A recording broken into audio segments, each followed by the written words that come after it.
Hello. Balance कब दे रहा है? जल्दी दे दूंगा विक्रम सेठ। 1 साल से ऊपर हो गया तेरे लोन को। 6 महीने का एक्स्ट्रा टाइम दिया था। विक्रम सेठ 2 दिन का और टाइम दे दीजिए, मैं पक्का दे दूंगा। चल 1 हफ्ता और ले, सारा उधार पूरा कर दे और बंद कर खाता। Thank you Vikram Seth. 1 हफ्ते के बाद कोई थैंक यू नहीं, सॉरी नहीं, ये नहीं वो नहीं, सीधा मैं तेरे घर पहुंचूंगा। उसके बाद जो होगा वो मैं भी नहीं जानता। नहीं, इसकी कोई नौबत नहीं आएगी, मैं पक्का लौटा दूंगा विक्रम सेठ। 16 अगस्त को फिर फोन करूंगा। लास्ट टाइम बोलता हूं, दे दे पैसा नहीं तो वाट लगा दूंगा तेरी।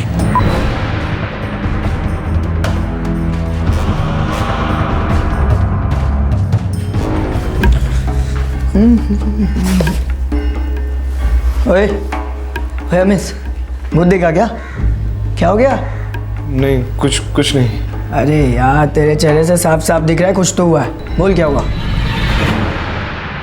मुंबई के मीरा रोड का रहने वाला एक युवक अमित बेहद परेशान था कि वो अपना एक प्राइवेट लोन कैसे चुकाएगा। महाजन की धमकी से अमित कांप गया था। उसके पास अपना घर और अपनी जान बचाने के लिए सिर्फ 1 ही हफ्ता बाकी था।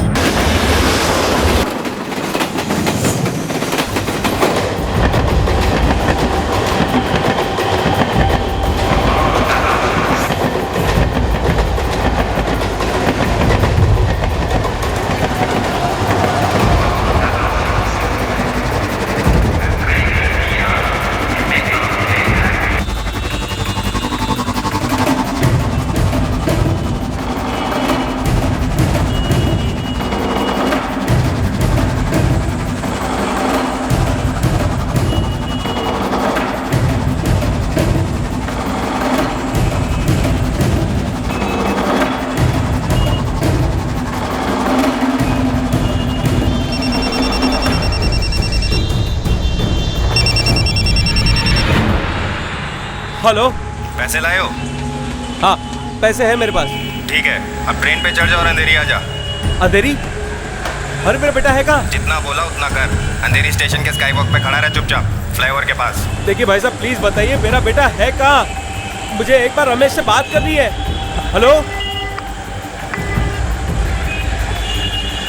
17 अगस्त 2012 एक बेहद परेशान पिता माधव नारायण अपने अगवा किए गए बेटे की फिरौती की रकम लेकर घर से निकल पड़ा था। अपहरणकर्ता एक रिमोट कंट्रोल की तरह उसके मूवमेंट्स कंट्रोल कर रहा था। लाचार माधव नारायण अपने बेटे के लिए तरस रहा था।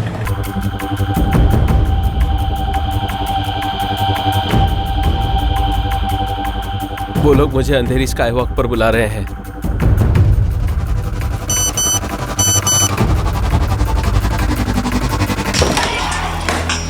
सर, बैंड्रा स्काई वॉक से अब उसे अंधेरी स्काई वॉक पर बुलाया गया है। इस बार भी कॉल नए नंबर से आया सर, और कॉल के बाद फ़ोन स्विच ऑफ कर दिया। उनको पता चल गया होगा कि माधव नारायण हमारे पास आ गया है, इसलिए सिम कार्ड बदल कर फ़ोन कर रहे हैं। आकर मुझे लड़के के बारे में फिक्र हो रही है। सर, हमारे कांस्टेबल माधव को घेरे हुए हैं। उनसे कहो 1 सेकंड के लिए भी नज़र नहीं हटनी चाहिए।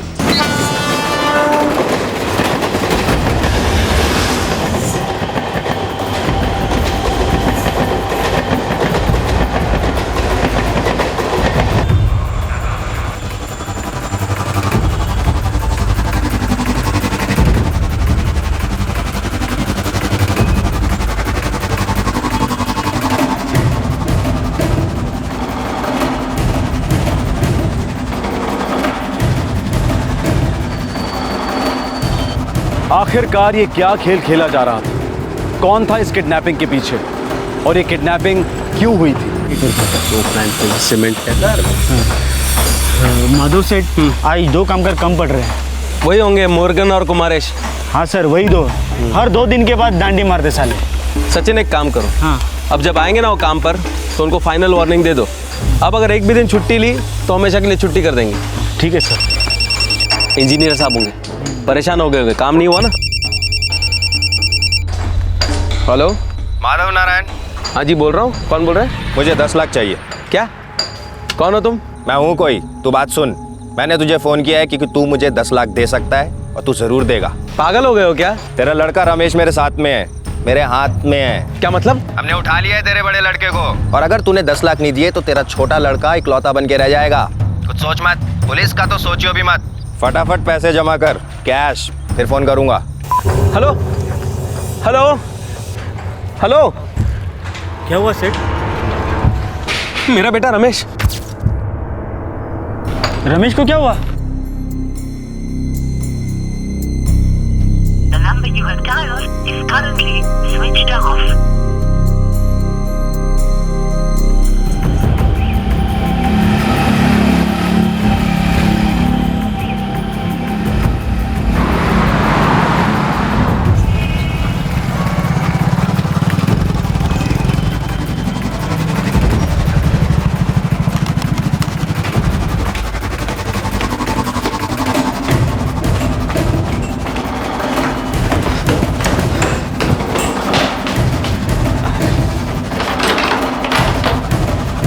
सेठ, उस अमित को फोन लगाओ ना, वो अपने रमेश के साथ ही रहते हैं ना।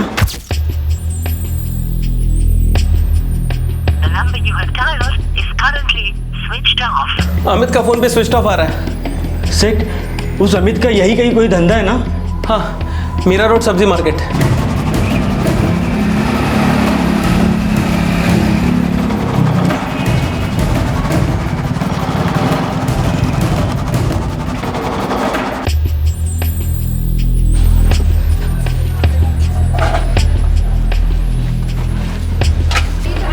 भाई अमित कहाँ मिलेगा? कौन, ये दुकान वाला अमित? हाँ यही। साहब ये तो आज आया नहीं, और कल भी इसकी दुकान बंद थी।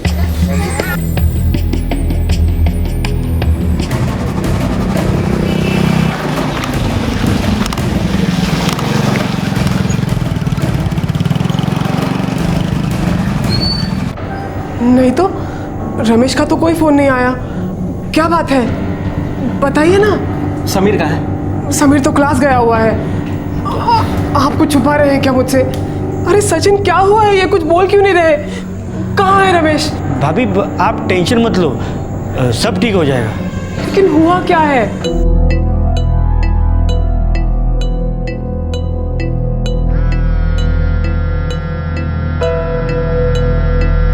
क्या बात है पापा? तुम्हारी रमेश भैया से लास्ट कब बात हुई थी? वही कोई 2-4 दिन पहले। क्या हुआ रमेश भैया के साथ? कुछ नहीं, मैं बाद में फोन करके बताता हूँ बेटा। देखिए आप मुझसे सहा नहीं जा रहा है। अभी बताइए क्या हुआ है? मीरा, मुझे एक फोन आया। उस आदमी ने मुझे कहा कि उसने रमेश को किडनैप कर लिया है और मुझसे 10 लाख रुपए मांगे। हे भगवान, ये क्या कह रहे हैं आप? और भाभी, आपका मीरा रोड वाला फ्लैट भी बंद है और रमेश का सेलफोन भी स्विच ऑफ है। और पैसों के लिए जिस आदमी ने मुझे फोन किया था, उसने मुझे कहा कि मुझे बाद में फोन करेगा, लेकिन अभी उसका सेलफोन स्विच ऑफ आ रहा है। आपने उस अमित से बात की? वो तो रमेश के साथ ही रहता है, उसे कुछ पता है क्या? अमित का फोन स्विच ऑफ है और उसकी दुकान भी 2 दिन से बंद है।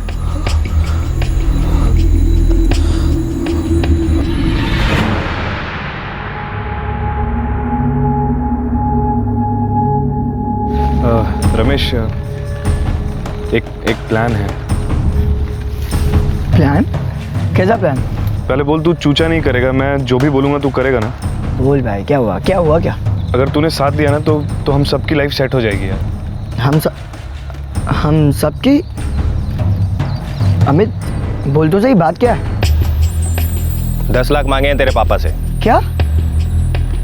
10 लाख मेरे पापा से? क्यों? यार रमेश, पूरी बात तो सुन एक बार।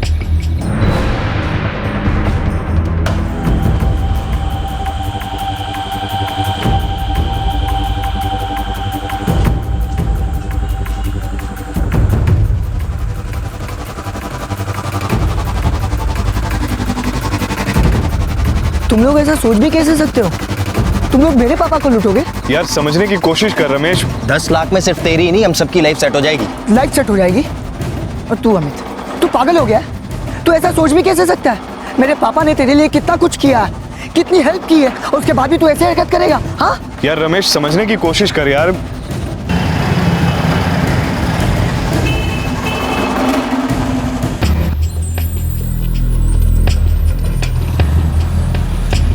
स्वरूप भाऊ, अमित कहाँ है? अपने दुकान पे होना चाहिए।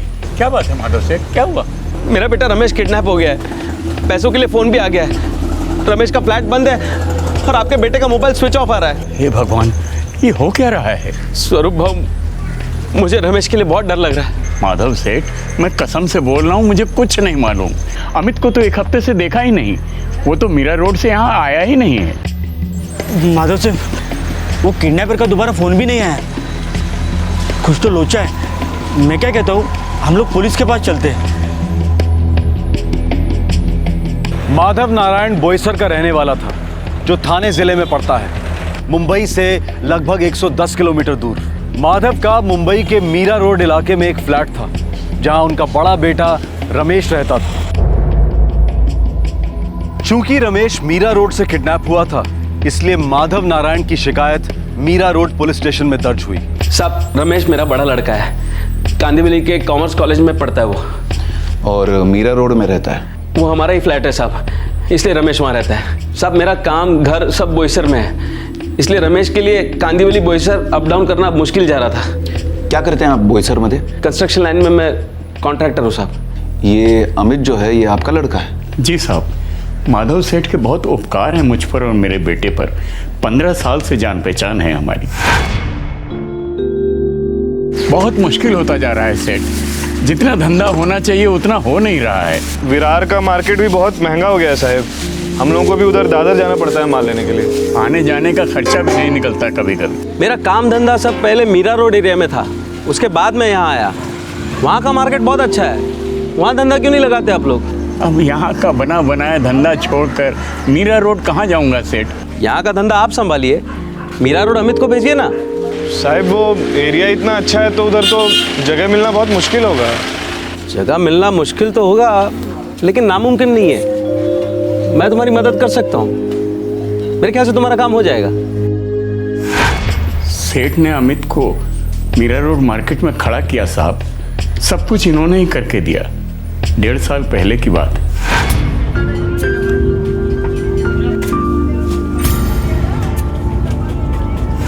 और अमित आपके बेटे रमेश के साथ रहने लगा? साहब, अमित के लिए भी बोईसर से मीरा रोड अप डाउन करना मुश्किल जा रहा था, तो उसी ने मुझे पूछा रमेश के साथ रहने के बारे में। मैंने भी सोचा मेरा लड़का अकेला रह रहा है तो। ये तो बहुत अच्छी बात है, रमेश भी अकेला नहीं पड़ेगा। अमित का सब्जियों का धंधा बहुत अच्छा चल रहा है। उसने कहा वो वहाँ मुफ्त में नहीं रहेगा, 5,000 रुपया देगा महीने का किराया। मैंने बोला ठीक है, ठीक ही है ना? हाँ हाँ, बिल्कुल ठीक है। उससे कहिएगा कि वो पैसे रमेश को ही दे दे। अब रमेश के भी तो अपने खर्चे हैं ना, क्लासेस और ये और वो। 12th के बाद मैं भी रमेश भैया और अमित भैया के साथ रहूँगा, वो मीरा रोड वाले फ्लैट में। वहीं अच्छे से कॉलेज में एडमिशन लूँगा और वहीं पढ़ूंगा। साहब, ये अमित पिछले 1.5 साल से मेरे लड़के रमेश के साथ रह रहा है। सर, रमेश और अमित दोनों के सेलफोन स्विच ऑफ बता रहे हैं, जैसा कि मिस्टर माधव ने कहा। और जिस नंबर से फिरौती के लिए कॉल आया था वो भी स्विच ऑफ है सर। लोकेशंस? 11:30 बजे तक नायगांव था। साहब, जब मुझे फ़ोन आया किडनैपर का तब 12:15 बजे थे। उस वक्त उस नंबर का लोकेशन भी नायगांव ही था। ऐसा हो सकता है कि ये अमित जो है वो किस किडनैपिंग में शामिल हो। साहब, अमित ऐसा क्यों करेगा? नहीं, वो ऐसा कर ही नहीं सकता। वो भी माधव सेठ जैसे देवमानुष के साथ कभी नहीं। साहब, जिस आदमी का फ़ोन आया था वो अमित तो नहीं था, ये मैं पक्का बता सकता हूँ, क्योंकि उसकी आवाज़ मैं पहचानता हूँ। शायद वो इन्वॉल्व ना हो, लेकिन स्वरूप भाव, माधव सेठ, इस केस को लेकर अब तक हमें जो इन्फॉर्मेशन मिली है उसके हिसाब से उंगली अमित पर ही उठ रही है। कॉलर ने फोन करके आपसे 10 लाख रुपए की फिरौती मांगी। ऐसा अर्थ है कि कॉलर को पता है कि आपकी ताकत है 10 लाख रुपए देने की, यानी कि वो आपके जान पहचान के, लेकिन उसने दोबारा आपको फोन नहीं किया। कोई बहुत बड़ा प्लानिंग वाला गेम खेल रहा है। साहब, मेरा लड़का मेरे लिए सब कुछ है। पैसे तो आते जाते रहते साहब, आप बोलिए ना क्या करना है, कैसे करना है, लेकिन मेरे लड़के को कुछ नहीं होना चाहिए साहब। कुछ नहीं होगा माधव सेठ, मैं पर्सनली आपके सारे कॉल्स मॉनिटर करूंगा। अब अगर उसका फोन आता है तो मैं क्या बोलूं? बातों में उलझाए रखो। बोलो कि रमेश से बात करनी है। हमें जितना ज़्यादा वक्त मिलेगा उतनी आसानी से हम कॉलर के लोकेशन के बारे में पता कर सकते हैं।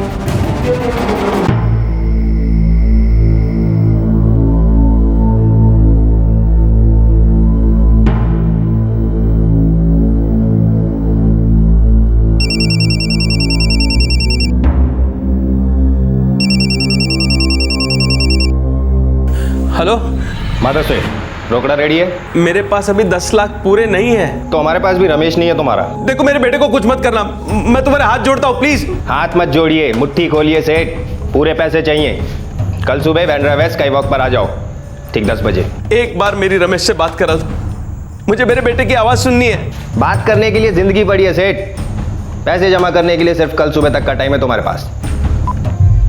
क्या हुआ? क्या कहा उसने? रमेश ठीक तो है ना?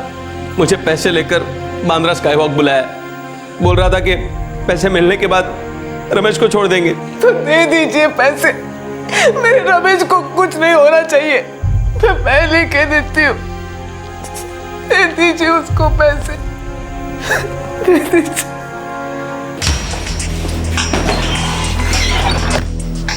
पालघर का कोई लोकेशन है सर, और कॉल के बाद फ़ोन स्विच ऑफ कर दिया। ये एक आदमी का काम नहीं हो सकता वाड़कर, ये लोग अपना लोकेशन कंटिन्यूसली बदल रहे हैं। सर ये अमित माधव नारायण और उसकी फैमिली के काफ़ी क्लोज रहा है और 1.5 साल रमेश के साथ रहा है, फिर अचानक ये किडनैपिंग में क्यों शामिल होगा और ऐसे आदमी से फिरौती मांगेगा जिसने इसका पूरा धंधा जमा कर दिया।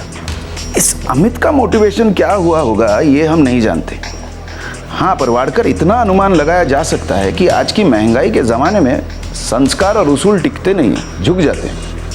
जब जायज़ तरीके से पैसे हाथ नहीं लगते तब गलत काम के बारे में दिमाग में ख्याल अपने आप आने लगते हैं। सर वैसे मैंने अमित के पहले के फ़ोन कॉल्स भी ट्रैक किए हैं, लेकिन मुझे बहुत ताज्जुब हो रहा है सर कि अमित 1.5 साल से अपने साथ रह रहे रूममेट की किडनैपिंग कर सकता है, जबकि रमेश के पिता ने अमित के लिए एक बाप की भूमिका अदा की है।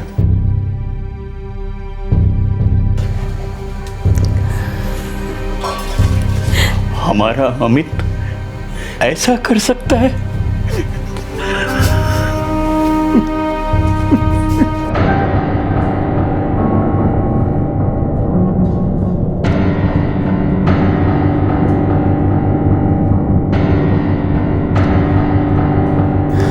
सुनिए, ये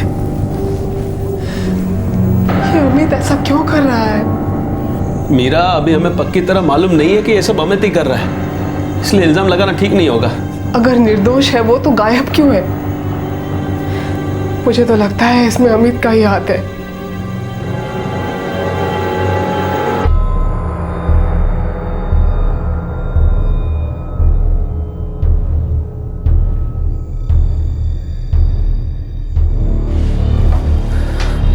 ताला खोलो। Yes sir.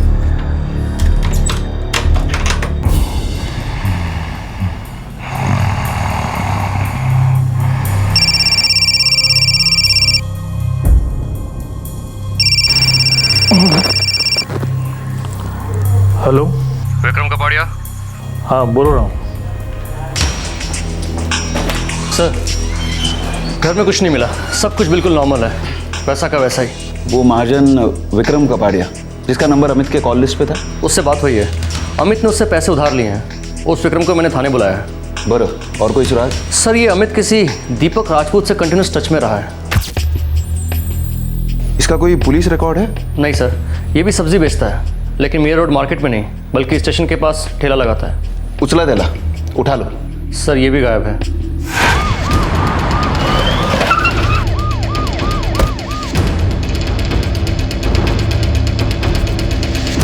कुछ कहा वहाँ नहीं, बस चले गए। कब से गया है? आज सुबह से गए हैं। आज ठेला नहीं लगाया? शायद नहीं लगाए होंगे, मुझे तो कुछ बताते नहीं है ना, पता नहीं कहाँ गए होंगे। सर दीपक का सेलफोन भी स्विच ऑफ आ रहा है। कब से? आज सुबह से। Last location Naigaon. वाड़कर अब तो पक्का है कि अमित शामिल है और उसने अपने साथ साथ दीपक को भी शामिल किया किडनैपिंग में। अपने को सबसे पहले रमेश को ढूंढ निकालना है, पर एक सवाल मुझे खाया जा रहा है। काय सर? कहीं ये रमेश खुद तो शामिल नहीं है? नमस्ते सर। सर मैं विक्रम हूँ, विक्रम कपाड़िया।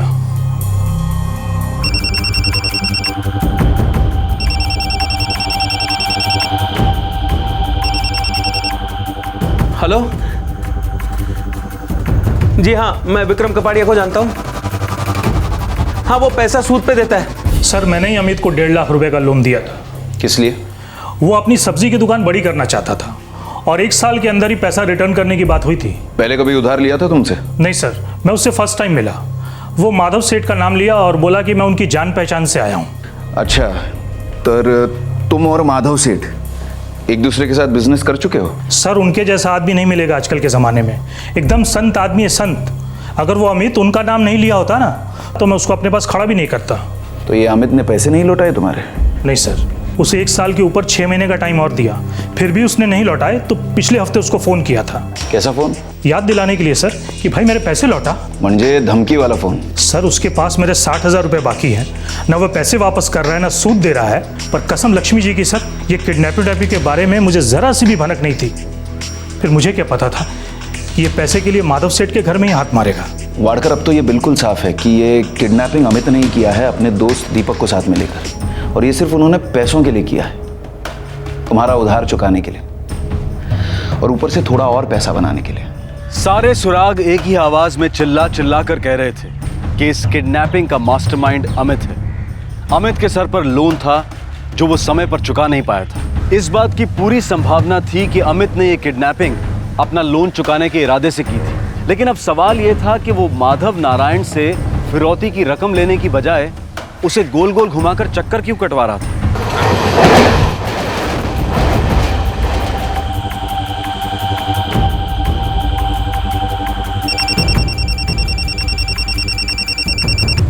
हेलो, रात 9 बजे जोगेश्वरी रेल यार्ड। अरे क्या गेम खेल रहे हो मेरे साथ? देखो ये नाटक बंद करो और मेरी रमेश से बात करो। मैंने ईमानदारी से पैसे जमा किए हैं ना तुम्हें देने के लिए। मैं भी ईमानदारी से बोल रहा हूँ सेठ, सब्र रखो, रमेश मिल जाएगा आपको आज रात 9 बजे।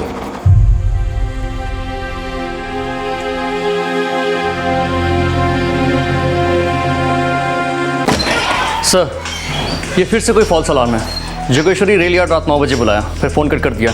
अब ये फ़ोन स्विच ऑफ बता रहा है। प्लान क्या है इन लोगों का?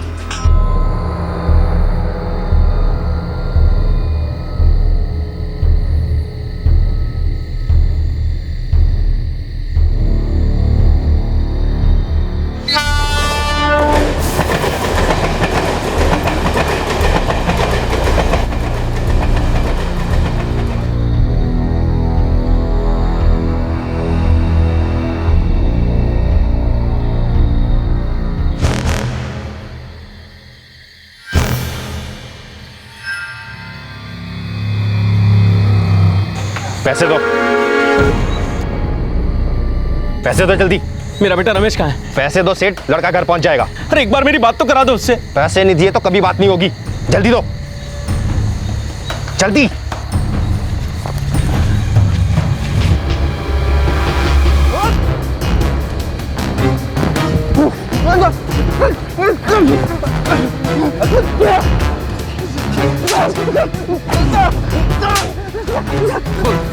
रमेश कहाँ है? मुझे नहीं मालूम साहब, वो अमित के साथ होगा। तो फिर अमित कहाँ है? साहब मुझे नहीं मालूम साहब, साहब मुझे सच्ची नहीं मालूम साहब, साहब सच बोल रहा हूं, नहीं मालूम साहब।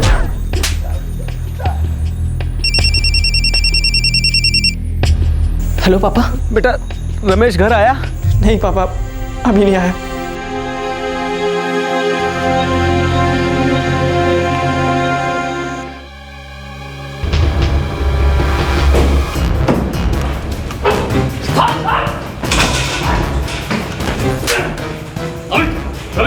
सर मेरे को नहीं मालूम है सर। रमेश कुटे है? मेरे को नहीं मालूम सर।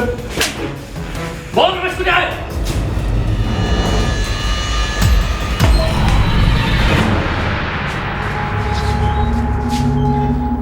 बता, जल्दी बता, रमेश कहाँ है? अरे ये लौकर बोल। अमित बेटा बोल, कहाँ है रमेश? क्या किया तूने? कुछ गलत तो नहीं किया तूने माधव सेठ के बेटे के साथ? हे अमित, तेरी मेरे से क्या दुश्मनी है? मैंने तुझे हमेशा अपने बेटे के जैसा माना है। रमेश तेरे छोटे भाई जैसा है। क्या हो गया? नहीं कुछ नहीं। अरे यार, तेरे चेहरे से साफ साफ दिख रहा है कुछ तो हुआ है। बोल क्या हुआ?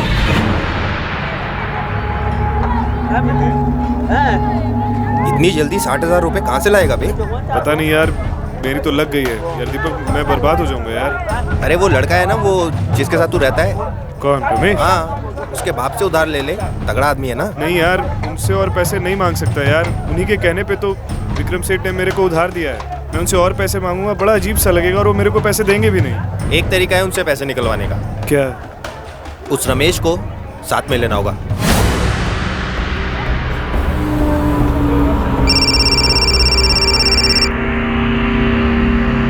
हाँ अमित बोल। रमेश, थोड़ा काम था यार। अब बोल भी दे यार, काफी टाइम से अपना चेहरा लटकाए घूम रहा है, बोल। तू मिल सकता है क्या? तू मिलेगा तो तेरे सामने बोलूंगा मैं। हाँ बोलना, कहाँ मिलना है? नए गांव स्टेशन आ सकता है क्या? नए गांव? अरे यार नए गाँव इतना दूर? आ जाना यार, थोड़ा अर्जेंट है, नया गांव आ जा। ओके बाबा मैं पहुंचता हूँ, लेकिन मुझे कुछ तो हिंट दे। देख अब तू मुझे सॉलिड टेंशन में डाल रहा है। ओके तू एक बार आ जा, तू मिलेगा तो तेरे सामने मैं सब कुछ बता दूंगा। तू एक बार आ जा। मैं तेरा वेट कर रहा हूँ। अमित तो चुप क्यों है? मेरा बेटा रमेश कहाँ है? तुम लोग मेरे पापा को लूटोगे? मेरे पापा को? यार समझने की कोशिश कर रमेश। 10 लाख में सिर्फ तेरी ही नहीं, हम सबकी लाइफ सेट हो जाएगी। तू पागल हो गया? तू ऐसा सोच भी कैसे सकता है? मेरे पापा ने तेरे लिए कितना कुछ किया, कितनी हेल्प की है, उसके बाद भी तू ऐसे हरकत करेगा? हाँ देख रमेश, इतना उछल मत। हमारा साथ दे, नहीं तो सच में उठा लेंगे। उठा लेंगे? किडनैप। किडनैप? अब समझा अमित, इसलिए तूने मुझे इतना दूर नायगांव मिलने बुलाया। मुझे कुछ सूझ नहीं रहा है, मैं क्या करूं? सूझ नहीं रहा है तो तू ऐसा घटिया प्लान बनाएगा तेरे दोस्त के साथ मिलकर? हाँ तू मेरी किडनैपिंग करेगा? तुम लोग पागल हो गए। पैसा नहीं मिला तो सच में पागल हो जाएंगे, डूब जाएंगे सबके सब। तुम लोग पागल भी हो चुके हो और डूब भी गए हो। तुम लोग को क्या लगता है तुम लोग मेरे पापा को लूटोगे और ऐसे मैं चुपचाप देखते रहूंगा?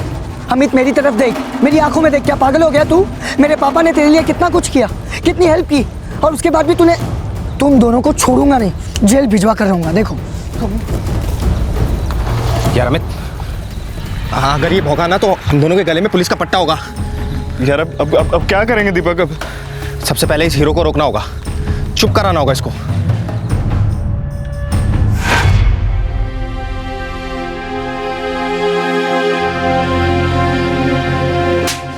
नीच, कमीने, एहसान फरामोश।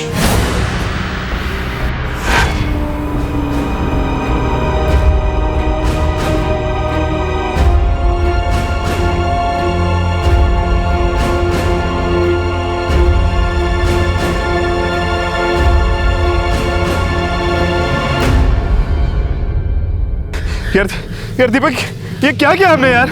यार इसके अलावा कुछ और नहीं कर सकते थे हम। बर्बाद करने पे तुला था हमें। यार हमारी जिंदगी तो बर्बाद हो जाएगी यार। अबे चुप, लड़की जैसे मत रहो।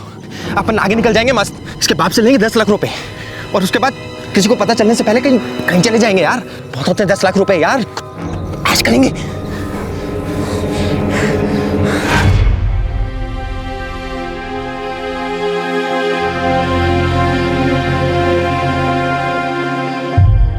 वाडकर, नायगांव तालाब पर एक टीम भेज दो। यस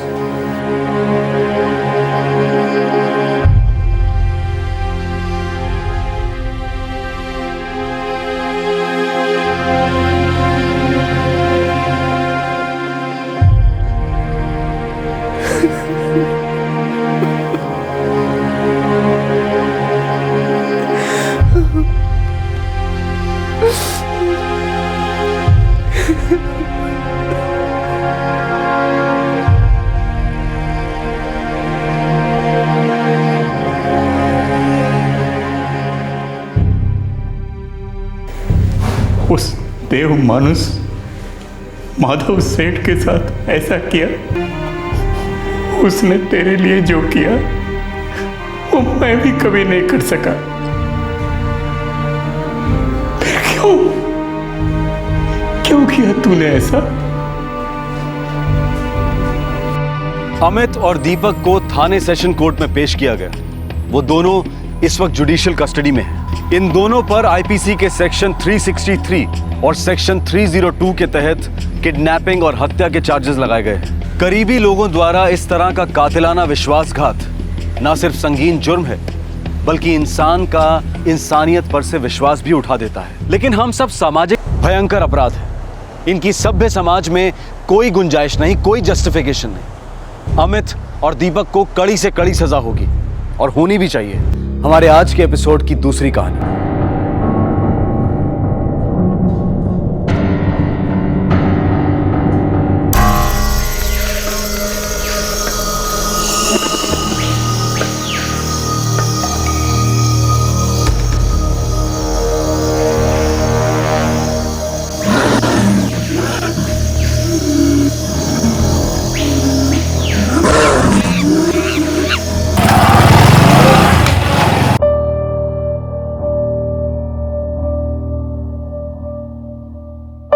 ए मकरंद, तेरी क्लास तो 11 बजे शुरू होती है ना, तो इतने जल्दी क्यों निकलता है तू? आओ बाबा, मकरंद दादा नेशनल पार्क में तफरी करते हैं। तफरी? म्हणजे काय रे, जो इतनी सुबह तू रोज रोज जाता है? कुछ नहीं हो बाबा, बस मुझे वहाँ थोड़ी देर बैठना अच्छा लगता है। तुम अकेले ही बैठे हो वहाँ, या कोई लड़की वड़की का चक्कर है? कुछ भी है, ये वर्षा ना फालतू की बकबक करती है और आप लोग ना फोकट की टेंशन लेते हो। मुझे ना क्लास जाने से पहले थोड़ी वॉकिंग करना अच्छा लगता है। पहले बोल रहे थे बैठना अच्छा लगता है और अभी बोल रहे हो वॉकिंग।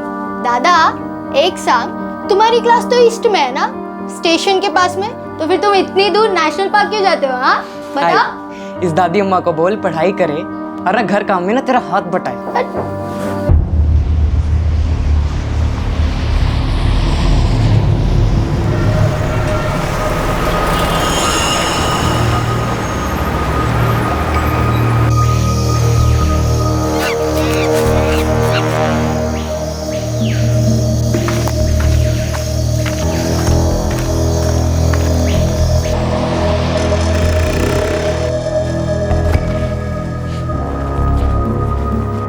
उन्नीस वर्षीय मकरंद गावड़े अपने माता पिता का बड़ा लड़का था। उसकी छोटी बहन थी वर्षा।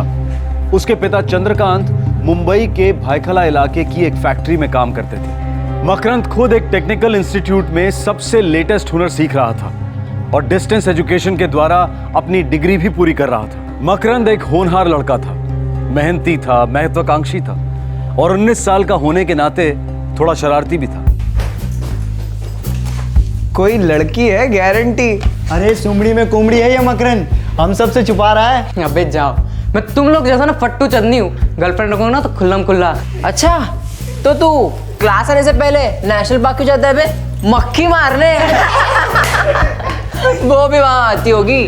कोई पे क्या वीडियो दिखा यार।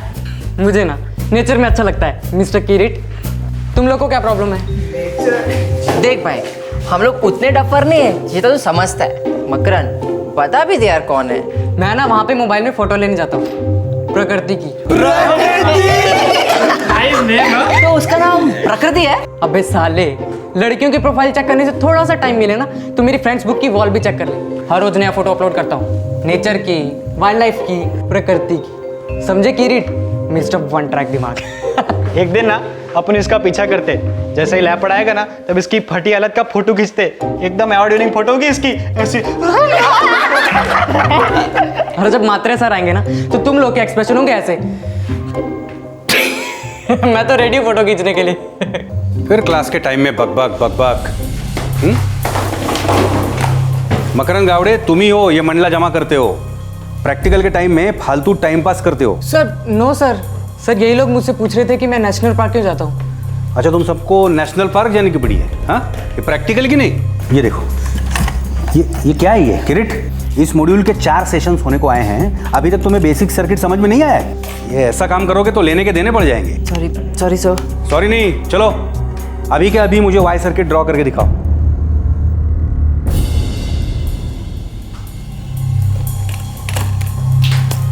क्या हो रहा है भाई? किसका इंतजार हो रहा है? Y circuit, simple Y circuit. Sorry sir, नहीं आता। क्यों अपने माँ बाप के मेहनत का पैसा उड़ा रहे हो? डिप्लोमा तो मिलेगा नहीं तुम्हें, और अगर गलती से मिल भी गया तो उसके आगे तुम जीरो हो, बड़ा अंडा।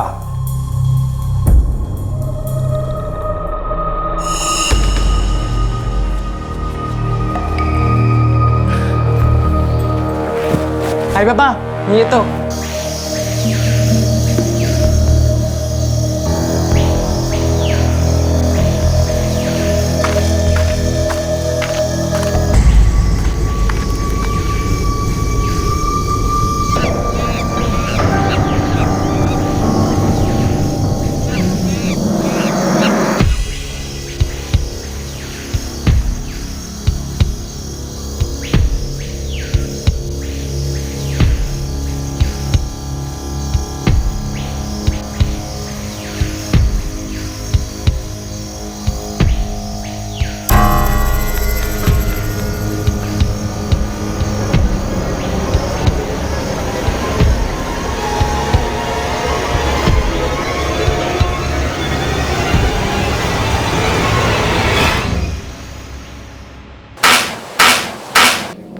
हेलो बाबा, मकरंद दादा का सेल फोन स्विच ऑफ आ रहा है। मैं शाम 4 बजे से ट्राई कर रही हूँ। अरे उसके दोस्तों से बात की?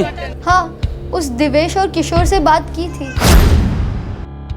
लेकिन उन्होंने कहा दादा आज क्लास आए ही नहीं। ठीक है, मैं घर पहुंच रहा हूँ, पता कर लेते हैं। हाँ,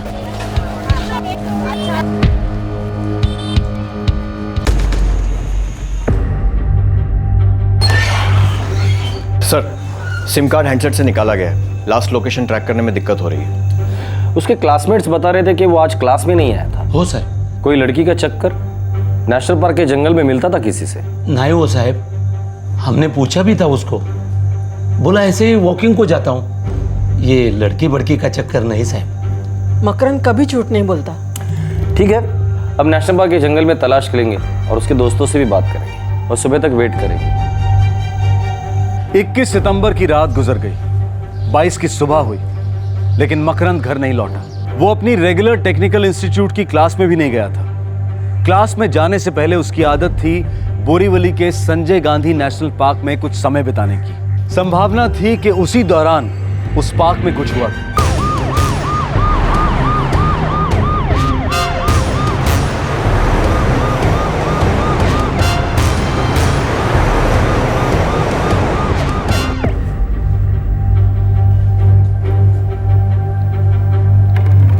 सर, जहाँ तक मुझे याद है मकरंद ने कभी क्लास को डांट ही नहीं मारी है। मुझे भी कभी याद नहीं है सर।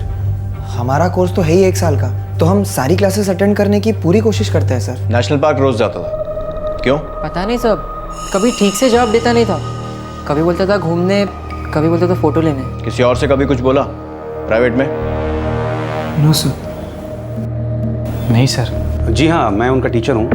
मोबाइल रिपेयरिंग के सभी मेन लेक्चर्स में लेता हूँ। मिस्टर म्हात्रे, आपको पिछले कुछ दिनों में कुछ अजीब लगा मकरंद के बारे में या बाकी स्टूडेंट्स के बारे में? बच्चे इंस्पेक्टर, थोड़ी बहुत तो मस्ती चलते रहती है उनकी। हाँ, ये मकरंद थोड़ा ज़्यादा मस्ती करता था, लेकिन काम में भी सबसे आगे था। अच्छा, मकरंद और बाकी स्टूडेंट्स के बीच में कोई अनबन हुई थी हाल ही के दिनों में? मुझे नहीं पता, और मुझे नहीं लगता ऐसा कुछ हुआ होगा। अरे साहब, मैं कितनी बार बोल चुका हूँ कि मेरे मकरंद का किसी लड़की के साथ कोई चक्कर नहीं है।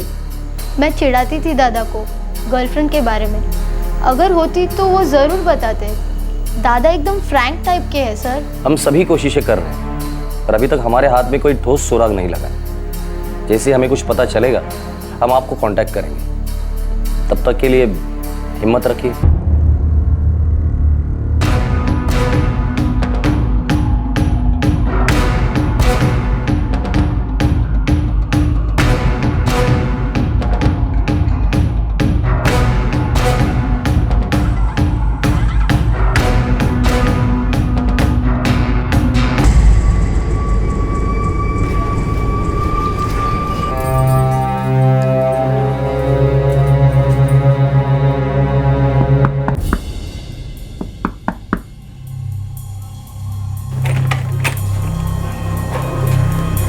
बाबा, दादा को कुछ पता चला?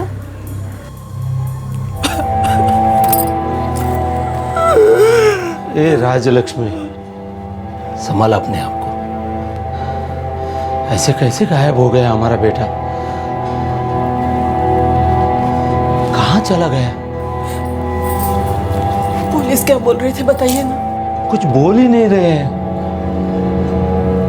अरे कुछ है ही नहीं बोलने जैसा।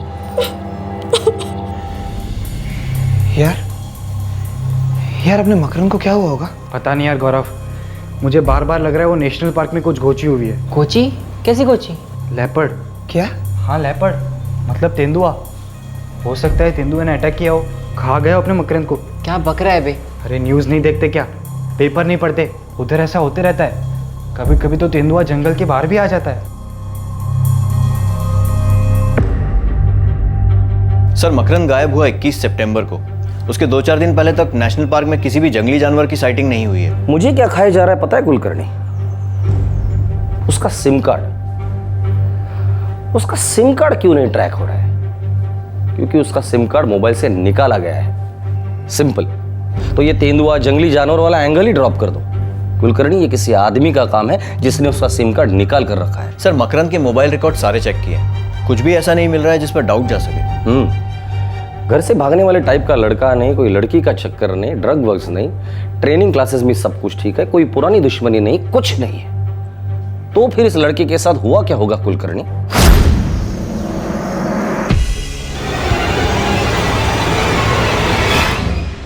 21 सितंबर को गायब होने के पूरे 11 दिन बाद तक पुलिस को इस केस में कोई ब्रेक थ्रू नहीं मिल रहा था।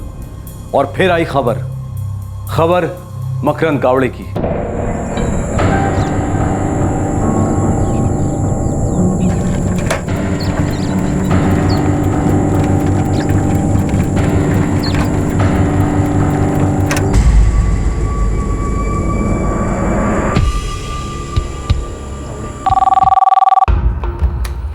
नमस्कार, इंस्पेक्टर पोद्दार बोलते हैं। इंस्पेक्टर, मैं जुबिली टेक्निकल इंस्टीट्यूट से म्हात्रे बोल रहा हूँ। ये मुझे अभी नेशनल पार्क के फॉरेस्ट ऑफिसर का फ़ोन आया था। क्या बोल रहे थे? एक बॉडी मिली है, जेब में मकरंद का आईडी कार्ड है। ये हमारे इंस्टीट्यूट का आईडी कार्ड।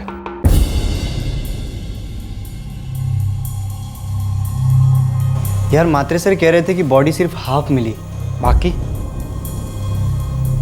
लेकिन डॉक्टर साहब, अगर एनिमल अटैक है तो एनिमल साइटिंग क्यों नहीं हुआ? जंगल के गार्ड, गांव वाले, ये लोग सब तो नजर रखे हुए थे। और मकरंद जब गायब हुआ था तब किसी ने रिपोर्ट नहीं किया था कि किसी ने भी किसी जानवर को देखा था। आधी खाई हुई बॉडी मेन रोड से अंदर झाड़ियों में मिली थी और सभी फॉरेस्ट वाले यही कह रहे हैं कि अगर कोई जंगली जानवर होता तो जरूर दिखता। बॉडी का जो भी कुछ बचा हुआ हिस्सा है उसे फॉरेंसिक डिटेल्स के लिए भेज देते हैं, शायद कुछ और निकल आए। डॉक्टर साहब, इस हालत में फॉरेंसिक, इसमें तो काफी वक्त लगेगा। कम से कम 2 महीने, 3 महीने भी लग सकते हैं। अच्छा, आपको पूरी बॉडी की जरूरत है? नहीं, पूरी बॉडी की जरूरत नहीं है। बॉडी का जो बचा हुआ हिस्सा है उससे विसरा सैंपल्स लिए जाएंगे और उसे टेस्टिंग के लिए भेज दिए जाएंगे। बाकी बॉडी आप परिवार वालों को सौंप सकते हैं। थैंक यू डॉक्टर साहब।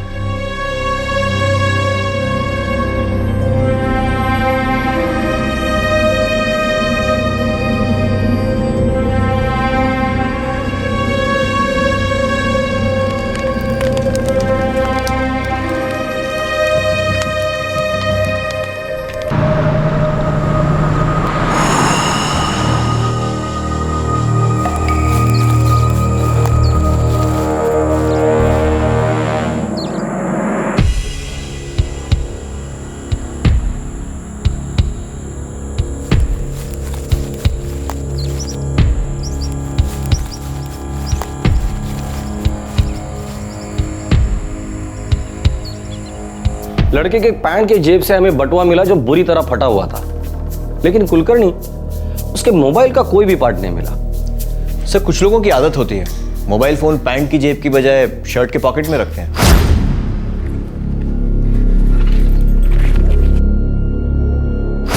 शायद एनिमल अटैक ही हुआ होगा। और कुछ क्या हो सकता है?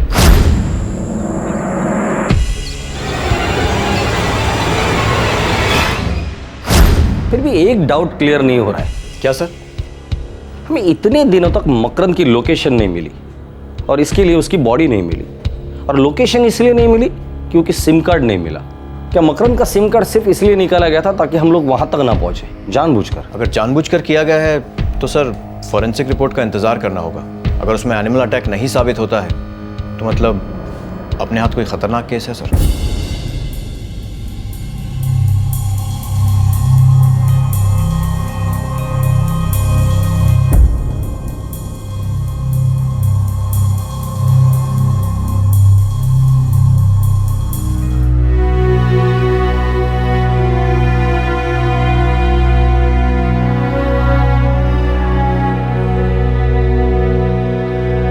ऐसा लग रहा था कि मकरंद के मोबाइल फोन से सिम कार्ड जानबूझकर निकाला गया था और इसी वजह से पुलिस को शक हुआ कि दाल में कुछ काला है। पुलिस विसरा एनालिसिस रिपोर्ट का बेसब्री से इंतजार कर रही थी, जो पूरे 3 महीने बाद आई।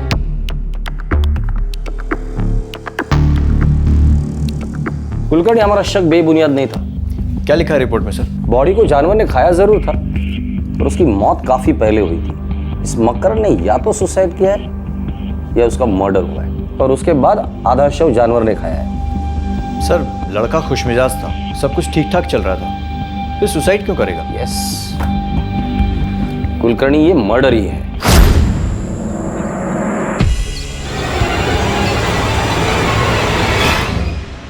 ये मर्डर पैसों के लिए नहीं हुआ है, कोई और कारण है खूनी के पास, कोई और इरादा। कोई चांस ही नहीं सर। हमारे बीच ऐसे झगड़े वगड़े कभी नहीं हुए, थोड़ी बहुत खिंचाई विचाई होती थी बस। और जो ज़्यादातर मकरंद ही करता था सर, उसके अंदर काफ़ी कीड़ा था, सबकी लेता था लेकिन लिमिट में सर। उसकी कोई गर्लफ्रेंड थी?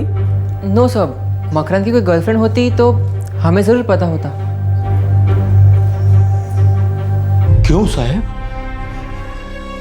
मेरे बेटे को कोई क्यों मारना चाहेगा? दादा कभी किसी के भानगढ़ में नहीं पड़ते थे, वो तो झगड़ों को छुड़ाते थे और लोगों को हंसाते थे। जवान बेटा खोया है मैंने, दुनिया में इससे बड़ा कोई दुख नहीं हो सकता। कौन है ऐसा क्रूर इंसान जिसने मेरे बेटे का खून किया? मैं हाथ जोड़ता हूं, ढूंढिए उसे, सीख मिलनी चाहिए उसे, फांसी होनी चाहिए।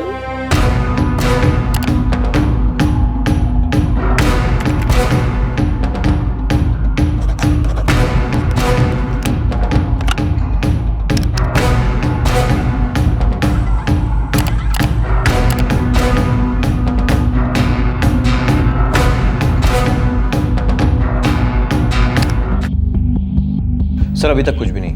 कुलकर्णी, कुछ ना कुछ तो होना ही चाहिए। सर मकरंद का सिम कार्ड निकालने के बाद जो हैंडसेट था उसकी डिटेल्स उसकी बहन वर्षा से ले ली है। शायद उससे कुछ पता लगे, शायद खूनी फ़ोन इस्तेमाल कर रहा हो या बेचा हो और कोई और इस्तेमाल कर रहा हो। एक्सेलेंट कुलकर्णी, इस हैंडसेट को ट्रैकिंग पे डाल दो। इस हैंडसेट की डिटेल हर सर्विस प्रोवाइडर को दे देना। उसे स्पेशल रिक्वेस्ट करो कि इसे ट्रैकिंग करने में हमारी मदद करें। अगर कोई भी इसमें नया सिम कार्ड डालकर इसे एक्टिवेट करता है तो समझ लो इमीडिएटली हमारा केस भी एक्टिवेट हो जाएगा। कुलकर्णी, मुझे किसी भी हालत में ब्रेक थ्रू चाहिए। कत्ल हुआ था, इसका मतलब कारण भी था। किसी को मकरंद की मौत से फायदा हुआ था या फिर उसे सुकून मिला था। पुलिस ने उसके हैंडसेट को टॉप प्रायोरिटी सर्विलेंस पर डाल दिया। ये एक चांस था उनके पास। अगर वो हैंडसेट एक्टिवेट होता तो ये केस आगे बढ़ता। दिन हफ्ते बने, हफ्ते महीने, लेकिन इस हैंडसेट की कोई खबर नहीं थी। ऐसा लग रहा था कि आखिरकार इस केस की फाइल बिना सॉल्व हुए ही क्लोज हो जाएगी। लेकिन मई 2012 मकरंद के कत्ल के पूरे 8 महीने बाद इस केस में एक मेजर ब्रेक थ्रू मिला।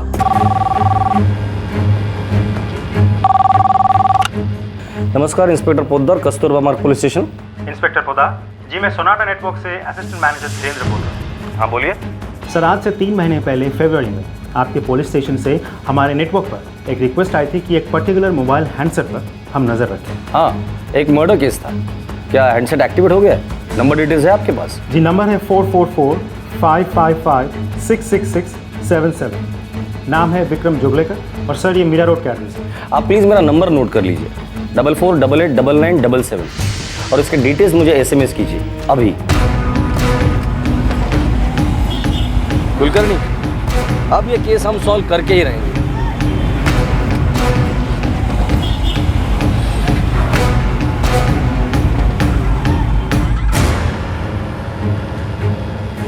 हो साहब, ये एड्रेस मेरा ही है और ये जो सिम कार्ड है जिसका नंबर 444555667 है, ये मेरी दुकान से इशू हुआ था। पर साहब, मैं विक्रम जोगलेकर नहीं हूँ, मेरा नाम संदीप राणे है। तो फिर ये विक्रम जोगलेकर कौन है? सर, वो मेरा दोस्त है।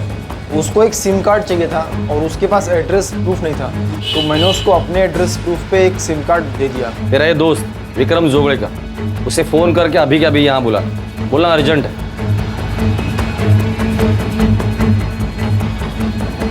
हाँ विक्रम, अभी दुकान पे आना जल्दी, अर्जेंट।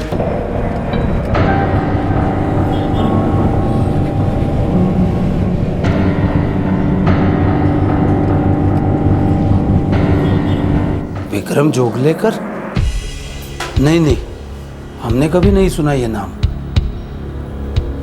काय झालं बाबा? पुलिस वालों को कोई विक्रम जोगलेकर मिला है जो हमारे मकरंद का फोन वापर रहा था। लेकिन मकरंद दादा के मुंह से ये नाम तो कभी सुना नहीं।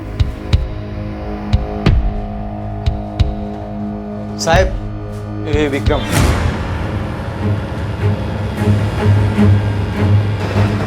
सेलफोन निकाल, जल्दी निकाल।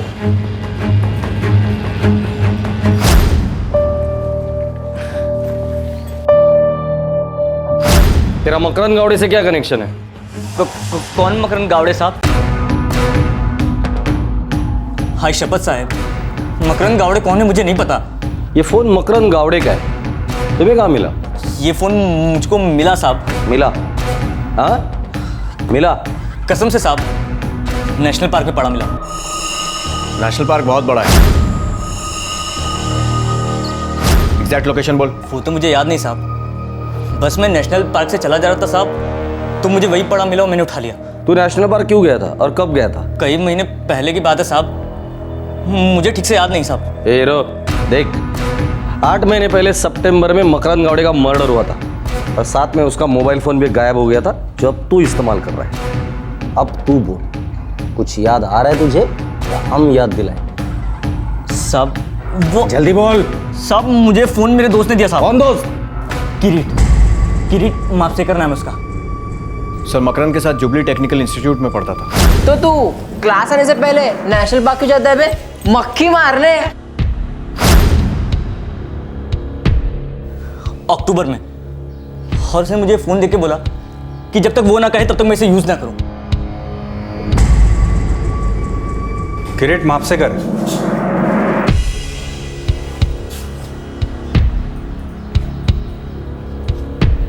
किरीट, ऐसी भी क्या दुश्मनी थी मकरंद के साथ, हाँ, कि तूने उसे जान से मार डाला? क्या हो रहा है भाई? किसका इंतजार हो रहा है? Y circuit, simple Y circuit. Sorry साहब, नहीं आता। क्यों अपने माँ बाप के मेहनत का पैसा उड़ा रहे हो? डिप्लोमा तो मिलेगा नहीं तुम्हें, और अगर गलती से मिल भी गया तो उसके आगे तुम जीरो हो, बड़ा अंडा। अपनी बॉडी भी एक सर्किट डायग्राम है, हर कोने में खून पहुंचना चाहिए, खास करिए भेजे में। कान पकड़, 20 दंड बैठक निकाल, देख भेजा स्टार्ट हो जाएगा। Sorry sir. 20 दंड बैठक।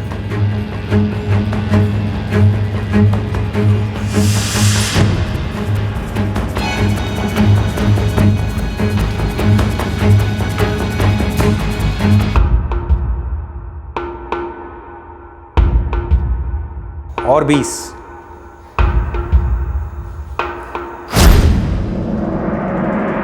मकरंद की वजह से तो तुम्हें पनिशमेंट नहीं मिला था? नहीं, उसकी वजह से मुझे पनिशमेंट नहीं मिला था, लेकिन वो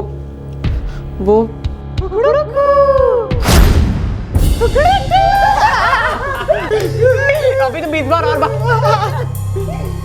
देख मात्रे सर को, देख मात्रे सर।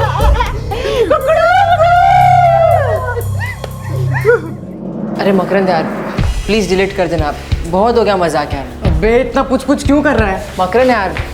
देख ईमानदारी से बोल रहा हूँ, डिलीट करना यार, किसी को मत दिखा अभी। नहीं करता, क्या कर लेगा? मैं ना इसको ना अपने फ्रेंड्स बुक की वॉल पे अपलोड करता हूँ और टाइटल होगा कुकड़ुकू। सोच कितने लाइक्स आएंगे, कितने शेयर होंगे। साले तू ना वर्ल्ड फेमस हो जाएगा, वर्ल्ड फेमस।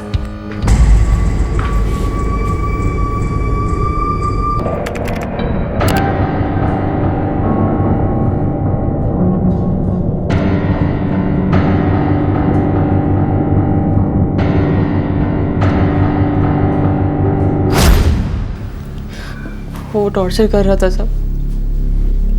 मैं सुबह उठ के लॉग ऑन करता, नींद से जाग के लॉग ऑन करता, ये देखने के लिए कि मकरंद ने वो वीडियो नेट पे डाल तो नहीं दिया, वायरल हो जाएगा सर,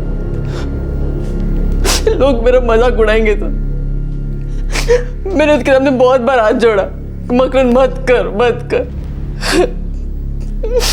वो और जोर से हंसता गया और ये कहता गया कि वो एक ना एक दिन ये वीडियो फ्रेंड्स बुक पर डाल देगा। मैं डरता रहा, डर बढ़ते क्या, मैंने सोच लिया आज तक हो, अब इसका चैप्टर खत्म भी कर डालता।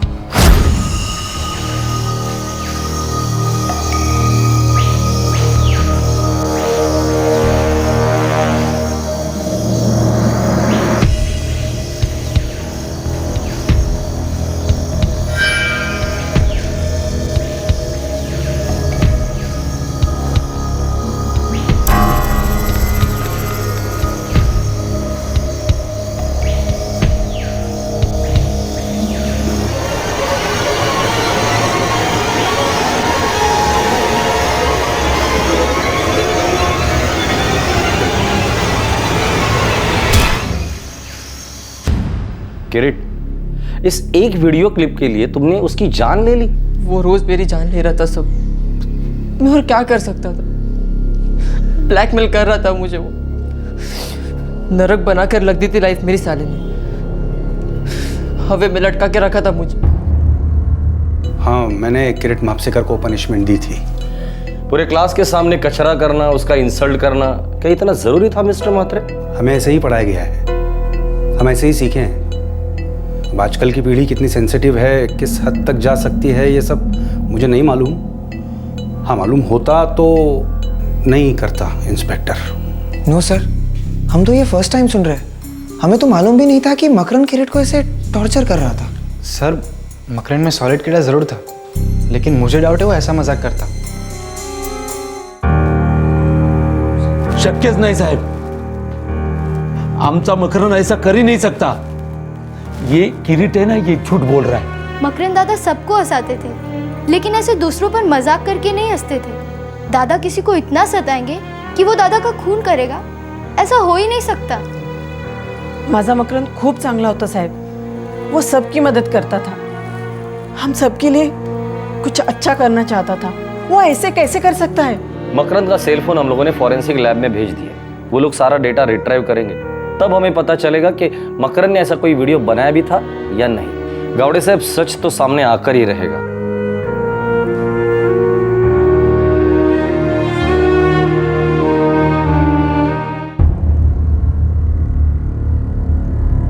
किरीट मापसेकर का कोई पास्ट क्रिमिनल रिकॉर्ड नहीं था। पुलिस ने उसके स्टेटमेंट और उसके इकबाले जुर्म को नोट किया और उसे हिरासत में ले लिया। उस पर चार्जेस तो फाइल हुए हैं, लेकिन किरीट अब बेल पर बाहर है और पुलिस को इंतजार है मकरंद के सेल फोन की फॉरेंसिक रिपोर्ट का। कानून अपना समय लेगा, अदालत में जो साबित होगा वो सच होगा, लेकिन एक सच कभी नहीं बदलेगा कि मकरंद गावड़े उम्र 19 साल अब इस दुनिया में नहीं रहा। किरीट के साथ साथ इस केस में और किसे दोषी ठहराया जाए, मोबाइल फोन्स में वीडियो की सुविधा को या फिर सोशल नेटवर्किंग साइट्स को। अंग्रेजी में एक कहावत है, डोंट शूट द मैसेंजर, जिसका मतलब बनता है कि सच का संदेशा लाने वाले को मार डालना व्यर्थ है। कोई भी सोशल नेटवर्किंग साइट, कोई सोफिस्टिकेटेड सेलफोन किसी उपभोक्ता के विचार नहीं पढ़ सकता, उसके मन में पनप रहे नासूर को पहचान नहीं सकता। इसलिए बेहद जरूरी हो जाता है कि इंटरनेट को बहुत सावधानी और बहुत समझदारी के साथ इस्तेमाल किया जाए। हम जब भी कोई नया टीवी, फ्रिज, वॉशिंग मशीन या एसी अपने घर लेकर आते हैं तो उसके साथ एक यूजर मैनुअल आता है। अक्सर एक टेक्नीशियन डेमोन्स्ट्रेशन देकर उस प्रोडक्ट के बारे में आपको सरल शब्दों में समझाता है और उसे इस्तेमाल करने का तरीका बताता है। सोशल नेटवर्किंग साइट्स पर भी उनके ऑनलाइन मैनुअल्स होते हैं, डिस्क्लेमर्स होते हैं, अग्रीमेंट्स होते हैं। हर जिम्मेदारी को, हर खतरे को डिटेल में लिखा जाता है। ज्यादातर साइट्स के पास बेहतरीन सिक्योरिटी सिस्टम होते हैं जिससे दुरुपयोग रोका जा सकता है और अगर हो तो सख्त कार्रवाई भी की जा सकती है। जरूरत है कि बच्चों, माँ बाप, बुजुर्गों सभी के लिए डेमोन्स्ट्रेशंस हो, वर्कशॉप्स कंडक्ट हो, ये सिखाने के लिए कि आप अपने आप को इंटरनेट पर किस तरीके से सुरक्षित रख सकते हैं। ये वर्कशॉप स्कूल, कॉलेजेस में कंडक्ट की जा सकती हैं। एनजीओज, हाउसिंग सोसाइटी, हर कम्युनिटी की अलग अलग ऑर्गेनाइजेशन द्वारा भी चलाई जा सकती है। इंटरनेट का चक्का उल्टा नहीं घुमाया जा सकता, लेकिन यह बिल्कुल जरूरी नहीं है कि यह चक्का किसी भी इंसान को रौंद कर निकल जाए। आपसे फिर मुलाकात होगी क्राइम पेट्रोल दस्तक में एक और नए केस के साथ। इस तरह के और भी एपिसोड देखने के लिए हमारे चैनल को सब्सक्राइब करें और बेल आइकन दबाना ना भूलें।